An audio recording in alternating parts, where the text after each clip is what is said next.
Hi students, welcome to Sai Hindi Vidyalaya YouTube channel. வாங்க இன்னைக்கு கிளாஸஸ்ல நாம ஒரு புதுசா ஒரு விஷயத்தை கத்துக்க போறோம் ஹிந்தில. என்னன்னு பாத்தீங்கன்னா half letters in Hindi.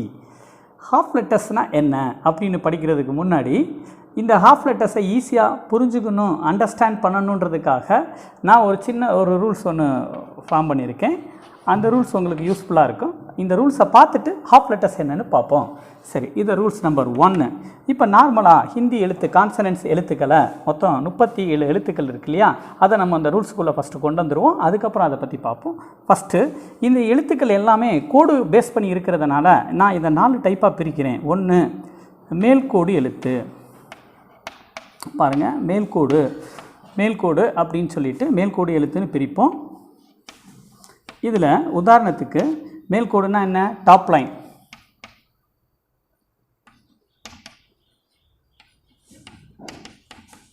சரி, இதில் எது சார் அப்படின்னு சொல்லி பார்த்தீங்கன்னா ஒரே ஒரு எழுத்து தான் மேல்கோடு எழுத்து, இந்த ரா அப்படின்ற எழுத்து. இந்த ஒரு எழுத்துக்கு மாத்திரம்தான் இப்படி மேலே ஒரு கோடு வருது. இந்த கோடை ஆதாரமாக வச்சிருக்கிறதுனால இது மேல்கோடு. சரி, ரூல் நம்பர் 2 என்ன அப்படின்னு சொல்லி பார்த்தீங்கன்னா நடுக்கோடு எழுத்து. நடுக்கோடு அதாவது என்னங்க நடுக்கோடு அப்படின்னு சொன்னால், இப்போ இந்த நடுக்கோடு எழுத்து மொத்தம் ஹிந்தியில் எத்தனை இருக்குது அப்படின்னு சொல்லி பார்த்தீங்க அப்படின்னு சொன்னால் 2 எழுத்துக்கள் தான் இருக்குது. இதை வந்து மிடில் லைன் லெட்டர்ஸ்.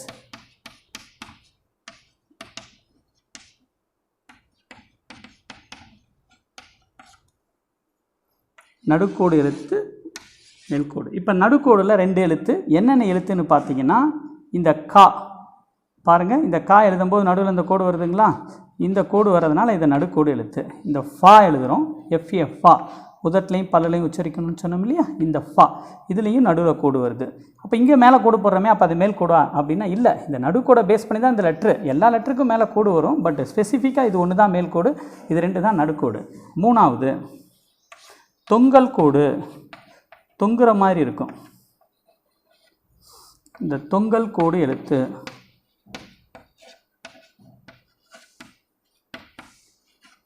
அதாவது ஹேங்கிங் லைன் லெட்டர்ஸ் அப்படின்னு சொல்லுவோம்.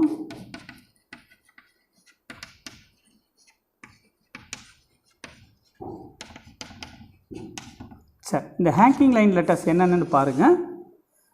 இப்போ இதுக்கு ஒரு சின்ன இது, இந்த மாதிரி டி சேஃப் எப்படி கிரேப்ஸ் எல்லாம் இப்படி தொங்குற மாதிரி என்னென்ன லெட்டர்ஸ்லாம் இந்த மாதிரி டி சேஃபில் வருதோ இது எல்லாமே ஹேங்கிங் லைன் லெட்டர்ஸ். இப்போ கா வரிசையில் பாருங்களேன், இந்த ஞா அப்படின்னு ஒரு எழுத்து இருக்குது, ஞா அப்படின்னு இருக்கா இந்த லெட்டர்ஸ். அதே மாதிரி சா வரிசை அப்படின்னு சொல்லி பார்க்கும்போது சா சா ஜா, இந்த இந்த இந்த சா செகண்ட் சா போடுறோம் பார்த்தீங்களா, அது கூட இந்த மாதிரி டி ஷேப்பில் தான் வருது. ரைட், அடுத்தது இந்த டா வரிசை பூராமே ஃபஸ்ட்டு டா, செகண்ட் டா, இந்த டா, இந்த மாதிரி எதெல்லாம் இந்த மாதிரி டி ஷேப்பில் வருதோ இதே மாதிரி இருக்கக்கூடிய பேலன்ஸ் எழுத்து எல்லாமே மொத்தமே இது ரொம்ப கம்மியான எழுத்துக்கள் தான், அதிகமாக இல்லை. ஸ்டூடெண்ட்ஸ் பாருங்கள், தொங்கல் கோடு எழுத்தில் ஙா சா டா டா டா, இந்த தா இது டா.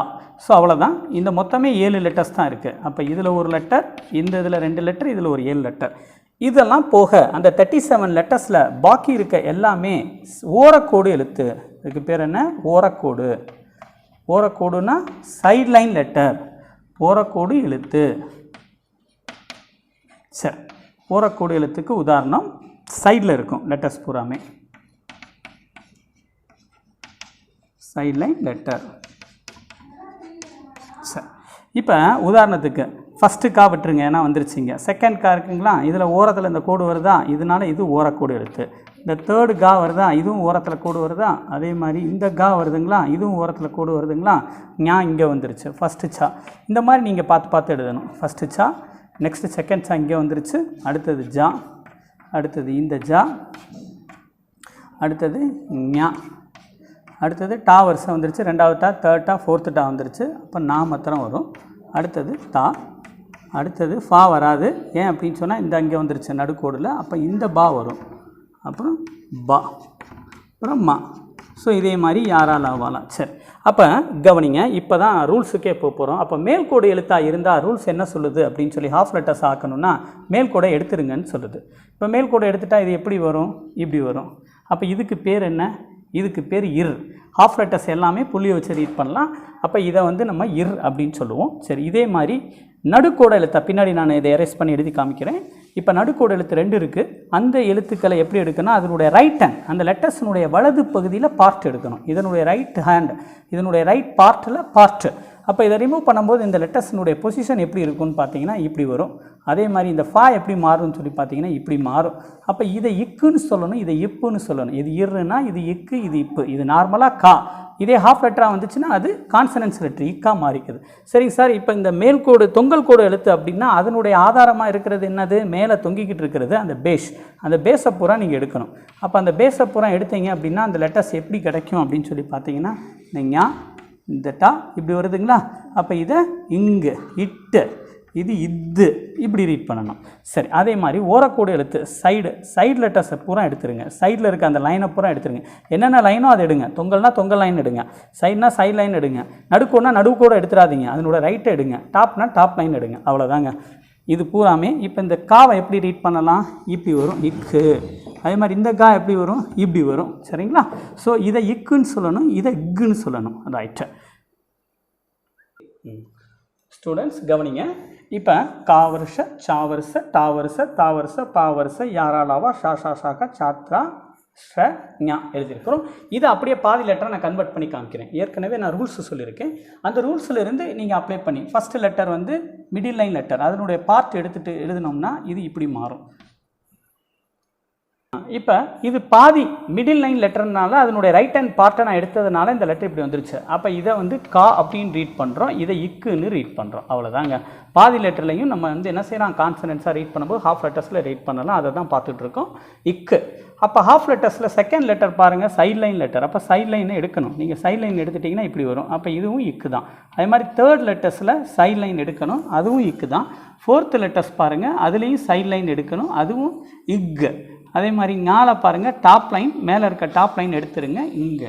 அது மாதிரி சா வருஷ அப்படின்னு சொல்லும்போது இந்த சா வருது சைட் லைன் லெட்டர். இந்த சைட் லைன் லெட்டர்ன்றதுனால இந்த சைடு எடுத்துகிட்டா இது இச்சு அப்படின்னு சொல்கிறோம். அப்போ இதை இச்சு, சா கிடையாது இச்சு. அதே மாதிரி இந்த சா, இந்த ஜாவை இஜ்ஜு. அடுத்தது இந்த ஜா பாருங்கள் எப்படி வரும்னு சொல்லிட்டு இஜ்ஜு. அடுத்தது ஞா பாருங்கள் இங்கு. அடுத்தது டா அப்படின்றதுனால இட்டு மேலே எடுத்துருங்க, இப்படி எடுத்துருங்க. ஏன்னா டா வருஷ பூராமே உங்களுக்கு டாப் லைனு, அதனால் டாப் லைன் நீங்கள் எடுத்து எழுதுங்க. இட்டு இட்டு இட்டு இட்டு இது 3 சொல்லினா உங்களுக்கு சைட் லைன் எடுத்துடுறோம். அடுத்தது தா வருஷ, இது இத்து. அப்போ இத்து இப்படி வருமா உங்களுக்கு, இது வந்து சைட் லைன் இப்படி வரும். இது வந்து உங்களுக்கு டாப் லைன் தான்றதுனால இது. அதே மாதிரி இதுவும் உங்களுக்கு சைட் லைன் இப்படி வருமா, சைடில் இருக்க லைன் எடுத்துட்டாச்சுன்னா. அடுத்தது 2 சொல்லினா இந்த நா இப்படி வரும், அதனால் இது இன்னு. அதே மாதிரி இப்போ பா வருஷ, பா இங்கே இந்த சைட் லைன் இது, அதனால் சைட் லைன் இதை எடுத்துருங்க. எஃப்எஃப்ஆ நடு மிடில் லைன்னா என்ன செய்யணும், அதனுடைய ரைட் ஹேண்ட் பார்ட் எடுத்துடணும். அப்போ இப்பு இஃப், இது பா இப்பு, இந்த பா இப்பு. அடுத்தது இந்த பா இப்பு. அடுத்தது மா இம்மு. சரிங்களா.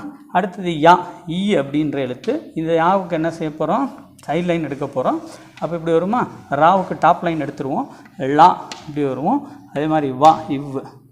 நெக்ஸ்ட்டு சா வருஷ இஸ் அப்படின்னு சொல்லுவோம் பார்த்தீங்களா, சா இட்ஸ் அப்படின்றது. இது சங்கருக்கு வர சா, அதனால் சைட் லைன் எடுத்து விட்டோம்.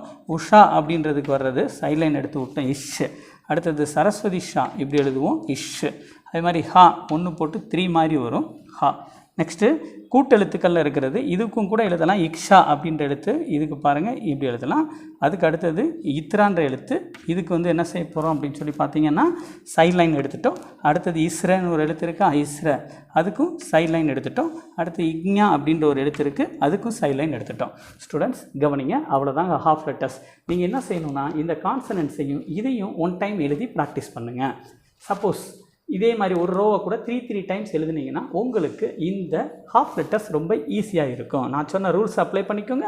அதுக்கப்புறம் இதை எழுதி பாருங்கள், உங்களுக்கு பிடிச்சிருக்கும்னு நினைக்கிறேன். இப்போ நம்மளுடைய சேனலான சாய் ஹிந்தி வித்யாலயா அப்படின்ற இந்த சேனலுக்கு சப்ஸ்கிரைப் பண்ணுங்கள், உங்கள் ஃப்ரெண்ட்ஸுக்கு எல்லாத்துக்கும் ரெஃபர் பண்ணுங்கள், கமெண்ட் பண்ணுங்கள். நாளைக்கு இதோட ரொம்ப இன்ட்ரெஸ்டிங்கான ஒரு சாப்டரோடு நான் உங்களை மீட் பண்ணுறேன். தேங்க்யூ.